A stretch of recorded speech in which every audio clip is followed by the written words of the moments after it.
Good morning. Thank you all for being here today to discuss CBP's Southwest Border Enforcement statistics for September. But before I get to the numbers, I'd like to say thank you to the men and women of the Customs and Border Protection for their tireless efforts through fiscal year 2019 dealing with this unprecedented crisis. They do a phenomenal job securing our nation's borders, enforcing our nation's laws, saving lives, and maintaining the integrity of our system and rule of law, and doing so with humanity and compassion. Make no mistake, this country is safer because of their efforts, their sacrifices, and their dedication. This past Sunday, we lost another Border Patrol agent, Robert Houghton, in the line of duty while he was patrolling in the Tucson sector. He marks the 129th Border Patrol agent who has died in the line of duty. He leaves behind a wife and a son. His dedication, his life to public service, to protecting this great nation, I can promise you this, he will be missed but never forgotten.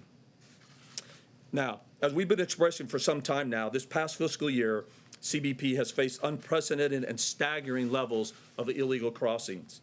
While the comprehensive numbers will be forthcoming with respect to all the numbers and all statistics for 2019, CBP's enforcement actions on our southwest border totaled nearly 1 million in fiscal year 2019.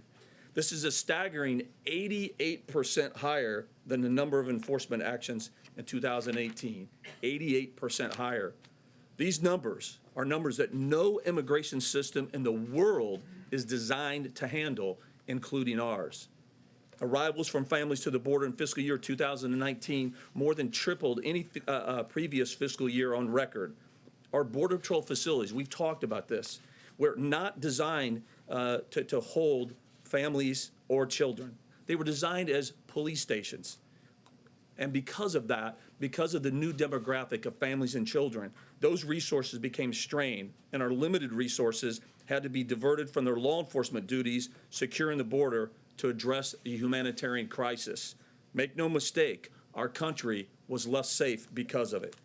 And what continued to drive and pull Central American families to our borders was the public knowledge that the United States immigration laws are filled with loopholes, often judicially created. The hundreds of thousands of families and children were told, coached, and made to believe if you make it to the United States border with a child, it was your passport into the tier United States. The cartels, smuggling organizations, on an almost daily basis would broadcast that they could guarantee their entry. All you had to do was pay. All while they exploited our laws and the migrants themselves. The cartels, the smuggling organizations abused them and treated them with nothing more than as a commodity. This is what we wanted to stop.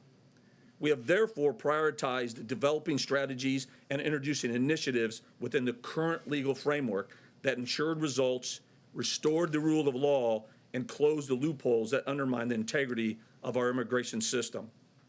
And this administration's strategies have brought about results, dramatic results.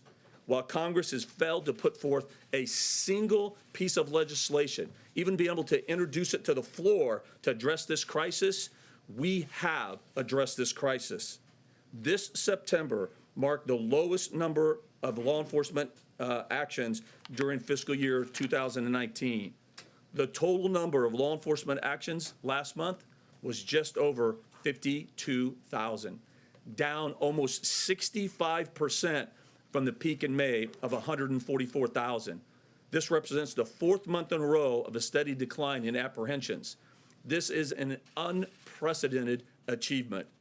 Last month, it was another decline of 18% from August to September, and this marked the fourth consecutive month that the United States Border Patrol alone averaged 25% lower in the last 4 months. And why have we achieved these significant results?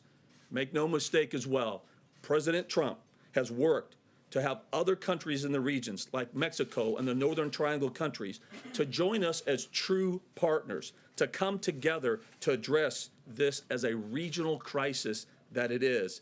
And that's exactly what is happening.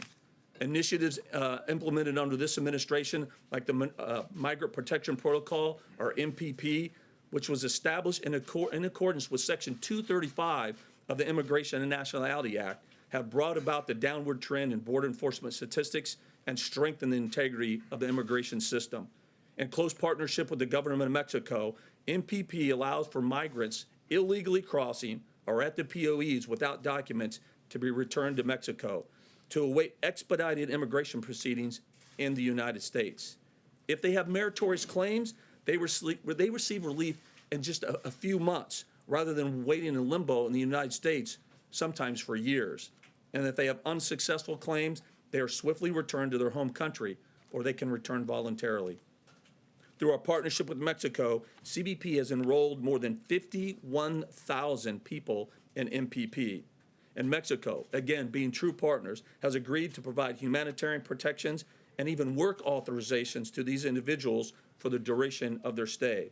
With MPP, migrants are receiving due process and protection while the United States is restoring integrity to our immigration system.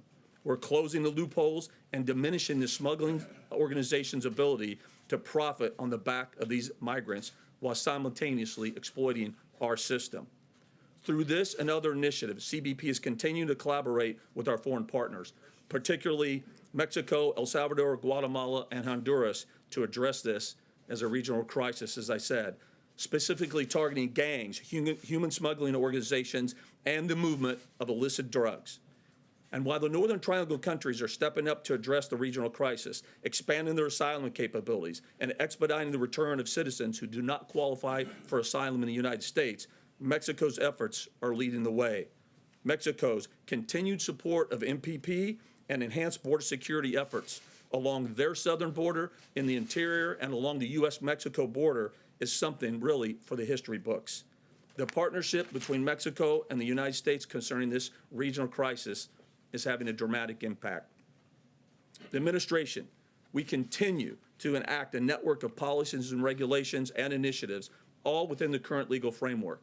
Unfortunately, as we discussed before, judicial activism by lower courts continuously enjoins these attempts to address the crisis. The asylum IFR, for example, that requires migrants in the United States along the southwest border to seek asylum in a third country is governed by current law, yet it was enjoined by a lower court, and it took the Supreme Court just recently to overrule that lower court. And I'm here to tell you today we are instituting that asylum IFR this week. The Flores regulation is another example, which allows DHS to enforce immigration laws passed by Congress to detain families with dignity and respect during the duration of the immigration proceedings. It's actually part of the Flores Settlement Agreement, the law. But what happened when we tried to introduce that regulation? It was also stopped. So despite these obstacles and Congress's inaction, the administration efforts, they're working. I'll give you an example. Just 4 short months ago, our daily apprehensions were close to 5,000. And today, I just looked at it on my screen before I left my office, it's below 1,700. We went from over 19,000 people in custody just 4 short months ago to less than 4,000. We have essentially ended catch and release. If you come to our borders now with a child, it's no longer an immediate passport into the interior of the United States. Instead, they will be afforded a lawful and expedited process, but they will not be released into the interior United States, never to be heard from again. While this demonstrates an incredible effort, especially by the men and women of CBP, there is more to do. 1,700 daily apprehensions, as I mentioned, is still unacceptable. The former Secretary of DHS, Jay Johnson, he's been said several times that when he was Secretary, a bad day was 1,000 apprehensions. I agree with him 100%. And let's keep in mind, although we apprehended almost a million individuals this year, fiscal year 19, we estimate, and this is a conservative estimate, that there's probably around 150,000 individuals who eluded apprehension. That's nearly 13,000 each month. The bottom line, we still need Congress to pass meaningful legislation to address our broken legal framework when it comes to immigration. And while Congress has failed to bring a single piece of meaningful legislation to the floor, this president, this administration is doing exactly what he promised the American people. Now let me move on to something else, the wall. Having served as chief of the Border Patrol in 2016, I proudly support the need and importance of the wall. CBP, with the help of the United States Army Corps of Engineers, is continuing to provide the men and women of CBP what they have asked for to do the job of protecting this great nation on the front lines. To date, a total of 71 miles of new wall has already been constructed. And it's not just a wall, it's a wall system, integrating lighting, technology, and access roads. This wall system is essential to our nation's border security by replacing outdated and dilapidated designs and construction of a much-needed physical barrier in strategic locations as requested by the leaders in the field. This isn't what the president asked for. This is what the experts asked for, to help them do their job to safeguard and protect this great nation. The president has simply listened to them, and he's delivering his promise.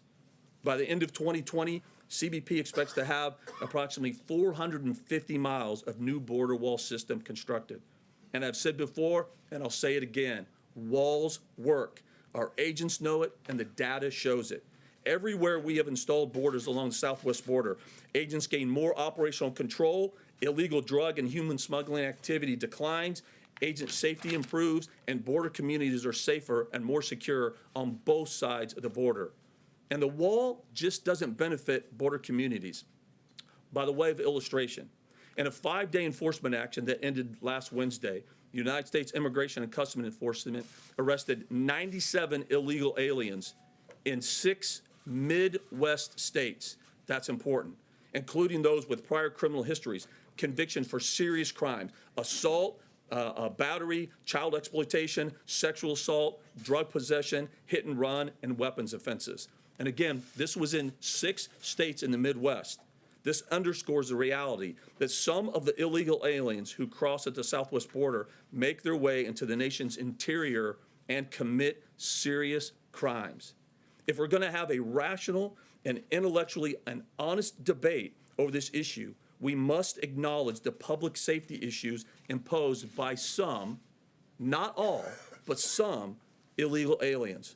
The wall serves to impede and increase our ability to apprehend criminal illegal aliens before they make it into the interior United States. That is the truth. The wall also increases our ability to stem the flow of illicit narcotics into our country. Last year, we lost 68,000 people to drug overdoses. The year before that, we lost 70,000 people due to drug overdoses. And last year, CBP seized more than 910,000 kilograms of illicit narcotics. 910,000. As an example, the majority of heroin comes from our southwest border, making its way to your town, your city, and your state. So this further illustrates what goes on at the border impacts every community, and the wall gives CBP the opportunity to more effectively detect and prevent drugs from entering our country and killing our citizens. That's why I always say every town, every city, every state is a border town, border city, and border state. Now let me close by pointing out a couple other additional compliments of CBP agents and officers. Every day they answer the call, putting their lives on the line to protect this nation. And this just isn't a tagline. Over 30 years of law enforcement experience, this agency is something, and they do something that I've never seen before. In fiscal year 2019, United States Border Patrol agents rescued more than 4,900 people along the southwest border. Let that soak in a minute. They rescued 4,900 individuals along the southwest border. In the midst of this crisis, our agents rendered aid and in many cases put themselves in harm's way to rescue thousands of people whose lives or well-being at risk. When the agents see a migrant family struggling in a river, they've answered the call. When they locate people dying of thirst in the desert, they answer the call. When our agents and officers see somebody in need, they don't ask them questions about their citizenship or their migration status. They see a human being in need and they answer the call. And they've done so 4,900 times this year. These incredible stories play out just about every day along our border, and they deserve our attention. These stories, and these stories that the American people deserve to know through the news media. I think now we have time for a few questions. Thank you. So, yes, ma'am. Commissioner Morgan, thank you so much. Our colleagues in Mexico say they are talking to migrants, doctors, shelter directors, who say MPP, in essence, the US government is creating violent and dangerous situations that they are trying to escape from their home countries. What is your response to that, and what are you doing to address this violence? So Mexico is doing a very similar activities that we are doing here. So here, our system was overwhelmed. I think everybody understands that. Again, back in May, 144,000. We relied on NGOs and faith-based organizations. That's one example that the government of Mexico is doing. The same similar process that we did. So they're relying on NGOs and faith-based organizations to help them with the individuals that are going over there, included in MPP. In addition to that, the UN is there actively in the northern border of Mexico, helping them address and deal with the individuals that are enrolled in MPP. The International Organization for Migration, for example, is actually there assisting through the UN and assisting the government of Mexico. They're actually providing free service for people that are enrolled in MPP to actually return to their home country if they feel unsafe or they're just getting tired of wait, because the majority of them know they're economic migrants and they're not going to qualify for asylum. And now that the message is getting out that we are, through this administration efforts, we're closing those loopholes. And so now the message is finally getting out. We're trying to overcome the message that the cartels have been putting out there that it's going to be a free ride into the United States. We're now sending the message that if you're coming here as an economic migrant, you're not going to be allowed in the United States. That's driving a lot of people to return. In other words, the US Yes, sir. in other words, the US is not doing anything to I work answer your with question. Mexico. Yes, sir. You didn't, sir. Yes, sir. If I Go could, ahead. let me follow up actually on what she was asking you about. Is there operational and financial collaboration with the Mexicans? The president and you have also been very complimentary about what they're doing. So I'm just curious, what's the level of that involvement? And is what we're doing making a difference to try to keep those people safe as they try to make their journey to this country and or in Mexico, for example? Absolutely. We're dealing with the government of Mexico at high levels almost on a daily basis, and a local level, which really a lot of times that's where it happens. I just returned from RGV again, where I talked to our local leadership, and they expressed to me the great collaborative working relationship they have with the government of Mexico. For example, I'll give you an example. So MPP Times. We're working with the government of Mexico to make sure that their capacity to receive people is just that they have the capacity to receive them, so that they're not overwhelmed. We're talking about the times and the durations of when we're actually going to return them to Mexico, whether it's hours early in the morning or at night. We're working with them on a constant basis.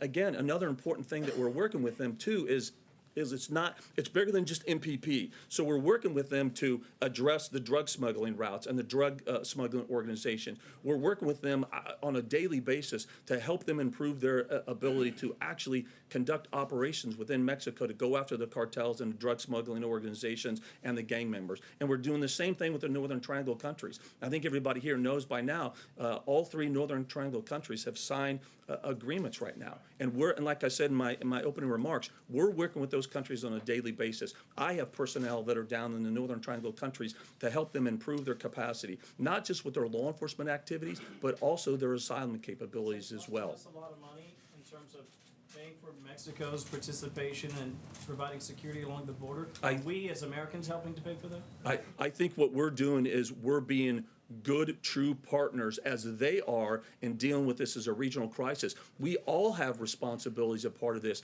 They're helping us. Think about this. They've got 25,000 troops that are now dedicated to this. They've an enormous amount of troops to their southern border, interior enforcement, and at their U.S.-Mexico border. Every law enforcement action that they take, that helps our country. Right now, they've almost doubled their southern border apprehensions. That helps this country. The fact that they've received 50,000 individuals through MPP, that's a great cost and expense to them. They're helping us, and we help them.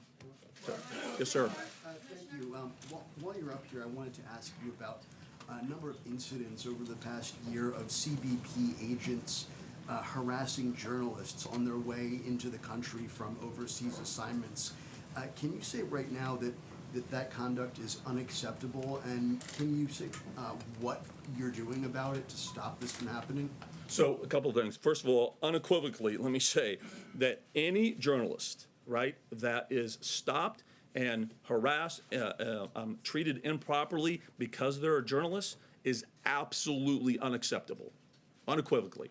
And so what we do, and I read a recent article about that, and when that happens, a couple of things can happen.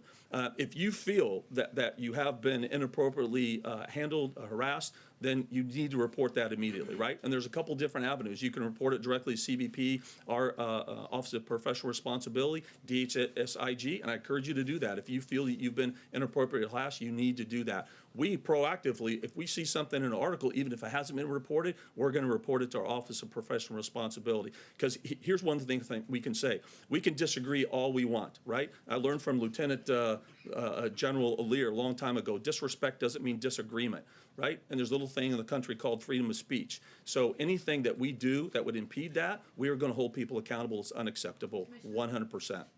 So, yes, ma'am. Couple questions. One, do you know how many kids are currently being held at the border of that 4,000 number you cited? So I don't know that specifically, but we can get you those numbers. We keep track of that. And just to follow up more broadly, the Northern Triangle countries, Mexico, what is the administration doing to address the root causes of the problem? The violence, the poverty. I hear you talking about troops and the reinforcements that have been sent in, but is the U.S. actually sending in resources that can help stem the flow of those core issues? So I think that's spot on. That's a great question because we can address the loopholes in our system, those pull factors all we want. But until we also help those countries address the push factors, we're only going to be half there. So we are. And again, a couple examples. Right now, besides the agreements that have been signed by all three countries, and again, look, that's not just about the asylum part of that. Those agreements really go to the heart of addressing this as true partners as a regional crisis to do just what you hit. You were spot on, to increase their capacity, right, to go after the smuggling organizations, to increase their capacity to go after the gang members, to stop that violence. So that's one thing that we're absolutely helping. Another thing we're trying to do is help build their capacity, their asylum capacity as well. So we're doing those type of things every single day with those Northern Triangle countries to help them build. Because at the end of the day, look, Border Patrol agents will tell you, they've talked to these individuals. They want to stay in their home country, right? I mean, that's their home. And look, I've talked to all three ministers of security for the Northern Triangle countries, and they've said to me, it wasn't just to me, to a group of U.S. officials, they said, you know, America, please change your laws, fix your loopholes, because you're taking our kids, for example. They said, you're taking our vitality, you're taking the youth of our country. We want our kids back. Fix your laws. Work with us, and we'll work with you to stem the flow of our children leaving our country. So we recognize that, and we are trying to help them. So, yes, sir. Thank you, Mr. Morgan. Given the decline that you've mentioned in border apprehensions that you've seen over the course of the past few months, and also the cooperation that you've mentioned that you're receiving from Mexico, is a safe third country agreement with Mexico even necessary? So I can tell you right now, what the dialogues that we're having with Mexico is, what they're doing right now is incredible.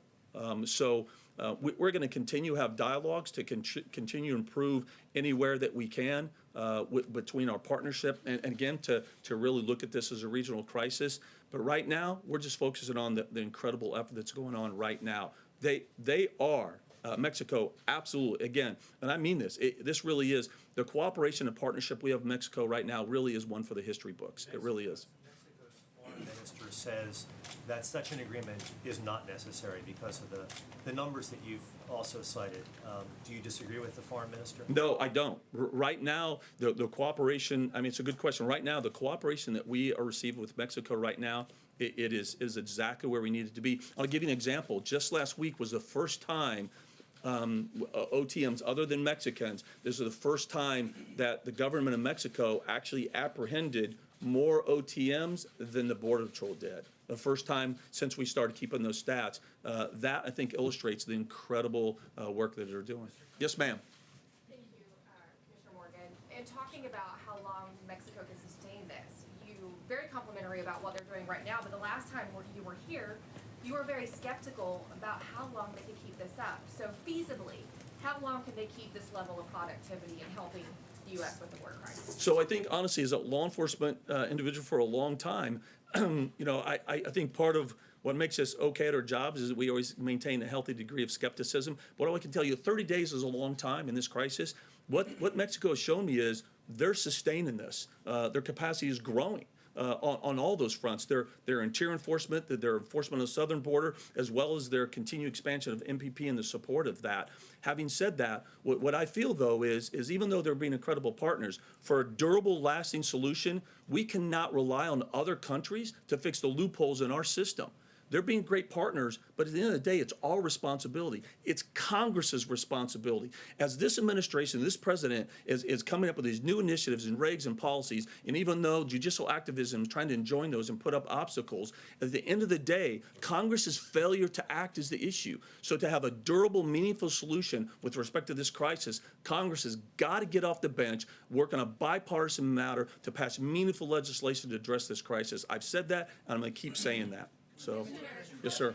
You were very effusive in your praise of the Border Patrolmen on the ground, and when I went to the border this spring, they were thankful for that, but thought it was a bit hollow because they say their pay scale and their overtime pay policy is hampering their efforts. They would like to see a change in the overtime pay policy. They would like to see greater numbers, more boots on the ground, and they hold you responsible for that. Could you address that issue? And then if the numbers are down, why do you need a wall if they're saying they need more people? So what I would say is, first and foremost, I'm absolutely responsible, first and foremost, and I take on that responsibility. It's something that we always struggle. I think every federal agency is always struggling with pay reform, overtime, more personnel. I don't think you're going to meet a chief of police or sheriff or agency head in federal agency that will ever say that we're okay, we don't need more people. So we do need more people. We're constantly looking at innovative ways to increase pay, whether it's overtime or retention bonuses to keep the talented workforce we have. It's a continuing struggle. It's something I'm dedicated to, absolutely. And as far as the number of people, what I would say is the wall, again, I say it's a wall system as part of a multi-layered strategy. So you need the infrastructure, the technology, the infrastructure of the wall, along with technology and personnel. What happens is if you apply all three of those in the right way and the strategic location, it'll actually reduce the number of personnel that you need in that area so we can focus them to the more strategic locations. So it's a balance of both of that. So with every mile of wall that goes up, it increases our capability to do their job. Will you commit to greater pay or at least clearing up the disparity between Customs and ICE and Border Patrolmen? Because when I was down there, that was their number one issue. They like the job that they're doing, but they want you guys to at least give them equal pay, that they're not getting paid equally to ICE and Customs. So first of all, I hear the same thing, but first and foremost, you know what I hear first and foremost? What makes me proud to be a part of this and be standing next to them is they are proud to represent this country. They are proud to be on the front lines safeguarding our nation's borders. That's what they're proud of. And as the agency head, I should try to do everything I can to make sure that they're being paid and taken care of adequately. So I commit to that. Yes, absolutely, I commit to that. So, yes, ma'am. Sorry, about the CBP agents that are doing credible fear screenings. Could you give us sort of an update on how many are doing it, at what ports of entry? What is the goal of the number as you scale up, and when you would like to have it scaled up? So there's a few things to unpack there. So what we have done, and again, this is to augment USCIS asylum officers, because I think everybody knows here there's just not enough asylum officers. So what we've actually done is trained a handful. I don't have the exact numbers to date now. I can get those for you. But we're continuing that program, and we're going to continue to expand that program to support USCIS. And right now, it's being successful. We've been able to, as part of our expedited process that we're doing, the temporary hearing facilities that are down there, those agents are helping as well to facilitate that expedited process. The program is working well. I'm taking a hard look at expanding that program because, again, USCIS plays an integral role in this process through the asylum officers. So that's kind of a bottleneck. If we don't have that capacity there, it's going to limit our ability to effectively expedite the process. So yes, sir. Is there a target number that you can reach to say that the surge, essentially, of people coming across the border is over? And also, how are you counting those people who are stopped under remain in Mexico? So those are really, really good questions. I've thought about that a lot. A couple times I've said, hey, I'd like to have the apprehensions under 500 a day. That's just me kind of throwing something out there at a manageable level, looking at what the historic lows are. I mean, at the end of the day, standing here as the commissioner of CBP, I'd like the number to be 0, but that's not realistic. So I think, again, Jay Johnson, I'll bring that up again, he said 1,000 was a bad day. So, if we could start getting that down to the 500 range, don't hold me to that. That's just a little bit of, unscientific, guesstimation that I'm putting out there. But, that becomes manageable. I think what's also important, though, and the reason why I hesitate to say, hold fast on a specific number like 500 is the demographic these days are very different.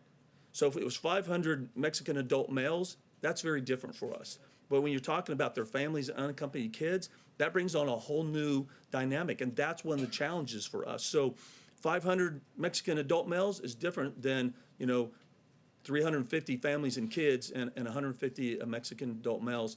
That challenges us. And so with that, we're going to be taking a look at that. And then, I'm sorry, what was the second part of your question? It's just essentially, are you going to count asylees who remain in Mexico as apprehended? Yeah. U.S. asylees, how are you counting? Yeah, so that's a good question. And so we had a little glitch early on how we were doing that. So when we first apprehend somebody, that will be counted as an initial apprehension. But once they're enrolled in MPP and they go back to Mexico and then they have to come back and forth for the court hearings, we're not recounting them. But their initial apprehension, we are counting that as an apprehension. So. Can I ask a follow-up to the question that Brian just asked about the need for retention bonuses? Sure. Last week, the Pew Research Center put out a study that said that the agency you briefly ran this summer, ICE, is viewed less favorably in the country than the IRS, less favorably than any other agency that they asked about. Is the need for a retention bonus or overtime pay evidence of a recruitment problem at the Border Patrol? Are you having a difficult time finding talented people as a result of the administration's policies and the way that they're viewed by the general public? Okay, so I'll try to address that because I look at it very differently. So I don't know who those people are that view ICE in a negative light. As a law enforcement officer, I don't. I consider the men and women of ICE heroes, unequivocally. They are enforcing the laws enacted by Congress. And I read an example of just last week, 97 arrests, 6 states in the Midwest with people serious crimes, assault, battery, sexual assault that went on. So the men and women of ICE, this is part of the false narrative out there. They're doing this every day. Make no mistake, in my heart, and I believe 100% as a career law enforcement, dedicated my life to this country, that's what the men and women of ICE are doing. So if someone doesn't understand that, then get with me, read, get up to speed on what ICE actually does, and they will not have that perspective. So to say, okay, so to answer the second part of the question, retention bonus, I think right now there is a narrative out there negative about law enforcement out there that I think is a false narrative. I think when you have our own elected leaders that are out there trashing the men and women of law enforcement, actively trashing, saying lies, saying something like a Border Patrol agent is forcing a migrant to drink from toilet water, which is a lie. That is what's the narrative out there. When you talk about the morale of the men and women in Border Patrol, for example, we're asking them to do all kinds of stuff they were never trained to do. We're asking them to take care of kids, order baby diapers and baby formula. Their morale isn't impacted by that. You know what their morale is impacted? When we have a congressional leader, an elected leader that's out there vilifying the men and women of law enforcement, saying lies, pushing that false narrative that we know is not true. Instead, what they have done nothing. Congress has not passed one meaningful legislation to address this crisis, but yet they'll attack the men and women that are right now enforcing the laws that they did enact. That's the challenge. That's what I think impacts hiring and retention. But to answer your question, and well, pay is another issue. That's a bigger governmental issue that we have to. I'm competing with other federal agencies, but I'm committed to continue to compete. Well, is that the issue though? I mean, that's why you have trouble getting recruits, is because No, of pay? I don't think it's that simple of an issue. I think it's a complicated issue. I think morale is part of that. I think the vitriol that's out there is part of that. I think parents are talking to young men and women very different than they did before about a career in law enforcement. I think it's a bigger issue, more complicated. I'm being told one more question. Yes, ma'am. Mr. Commissioner, clarification and then a question. You say 71 new miles of border wall have been built. do you mean border wall in areas where there was no previous wall or barrier? Okay, just to clarify. Right. And then, why only 71 miles? Obviously, this is a big political issue for the president. He brings it up as he is campaigning for re-election. Do you feel political pressure from the administration to significantly increase that number ahead of next November? So let me answer the latter first. I feel absolutely no pressure from this administration to build more miles of wall. What I do feel pressure from is the men and women of the Customs and Border Protection, because they need this wall. They need the wall to do their job effectively, to safeguard and protect this country and themselves. That's where the pressure comes from me, to make sure I'm giving them all the tools and resources they need to effectively do their job and do it safely. Now, for the 71 miles of new wall, make no mistake, if you take a 4-foot high, X-cross steel, vehicle barrier, and you replace it with a wall system that's 30-foot high, has an anti-climb plate to it, has lighting, technology, and access roads, makes no mistake, from an agent out in the field perspective, a leadership perspective, and my perspective, that's absolutely a new wall. Now, if you want to differentiate between a new wall where it replaced those dilapidated, unacceptable physical barriers and new linear miles, I think that's the correct way to talk about that. So right now, those 71 miles have not been new linear miles, but that's part of what's being processed right now. So in shortly, we're going to begin construction like an RGV. RGV, strategic location, right now, 40 to 60% of the apprehensions throughout this fiscal year, and we're getting ready to build a little over 100 miles of new linear border wall down there. And I'll tell you, this isn't easy. If you talk to General Semonite, who's leading the charge of the U.S. Army Corps of Engineers, it's a tough process. You have to obtain the land. Land acquisition is a tough thing. Sometimes you'll go and maybe you only have a couple of miles of linear wall, and you've got 600 landowners that you have to deal with. You have some public land, some federal land. It's a difficult process to do. But I tell you what, 71 miles of new wall systems have been built is more than what was built in the previous administration. So it's being built in RGV in a strategic location. So, yes, sir. I guess this is the last one. You're Yep. talking about the new linear wall and the 71 miles. How is Mexico going to pay for that? Look, to me, I'm a law enforcement guy. I'm the commissioner of CBP. That's a political thing to me. Well, let me answer a question. That's a political thing to me. To me, I don't care who's paying for the wall. All I care about is it's being built, and it is being built. And by the end of 2020, we're going to have 450 miles of beautiful new wall that's going to absolutely exponentially increase the Border Patrol to safeguard your towns and your cities and your state. Ask So, Mexico to pay for the wall. thank you. The Commissioner, ISIS?